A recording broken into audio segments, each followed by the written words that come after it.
Hey guys, so today, well, technically tonight now, but anyways, so like my school counselor was reading my third book sequel about my real life journeys, struggles, battles, inner demons, breakthroughs, conquering fears, etc., etc. And and she said that she loved every bit of it.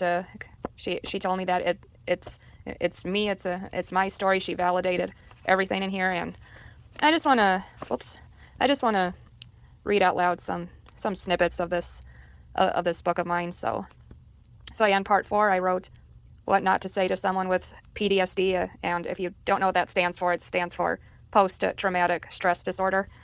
So so yeah, I'm just going to start from this portion down here.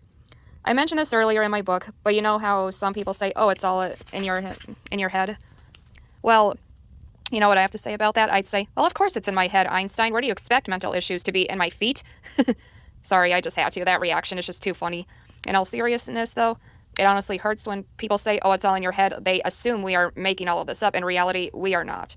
Society doesn't have the right to tell us sufferers how we feel. Only us alone knows what is going on inside our minds and hearts. If you read my first and second sequels, you already know that I'm medically diagnosed with autism, generalized anxiety disorder, and depression. In those books, I talk in depth about wow, can I not read today? What it's really like living with chronic illnesses. Well, because of the past trauma that I've been facing lately, I want to talk in depth about what's really like having post-traumatic stress disorder, PTSD.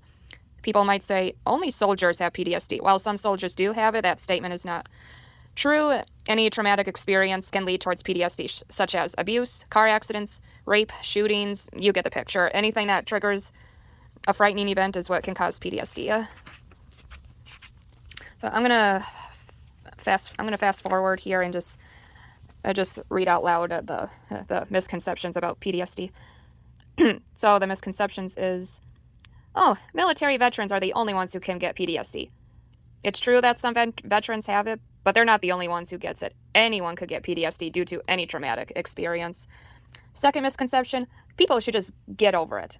Okay, this one. I can't tell you how many times that I want to rip my hair out every time I hear this. If you suffered from a traumatic experience, you already know that it's something that you can't just get over, quote unquote. It's not that simple, nor does it work that way with PTSD. Third one, yelling surprise. Yelling, this is one of the worst things you can do to someone with PTSD. Hyper vigilance, sorry if I'm not pronouncing that right, is another common PTSD symptom, which a person startles easily and is on the constant lookout for threats. Fourth misconception, you're past that now, so move on. As someone who is currently dealing with trauma, it's not that simple to just quote-unquote move on. A person needs time to process the traumatic situation and work through it in their mind and heart, and comes to a place of acceptance. The length of this healing process is different and unique for everyone. Fifth misconception, why do you keep dwelling on it? This statement makes the person feel guilty for having feelings and thoughts on the trauma. There is no time frame on grief, ever. So please, do not pressure or rush me into putting a time frame on this. Sixth misconception, why didn't you tell me sooner? This one. This one I could definitely relate to because I've been asked this question. You know, it's not that simple to just open up about trauma due to the fear of no one believing me, feelings of intense guilt, and being judged. Instead of shaming me for not opening up sooner, emphasize the strength that it took me to share with you. Also, when I've been asked this question, I think they were expecting me to pour out immediately. Once again, trauma is not that simple to open up about. So, yeah, I just wanted to share a couple of snippets from this sequel of mine. Yep, sequel number 3. So it's on Amazon. Just search my name, Courtney Holte, Holte. If you're interested in reading my real life story. Yep. Thanks for hearing me out. And if you have PTSD like me, you're not alone.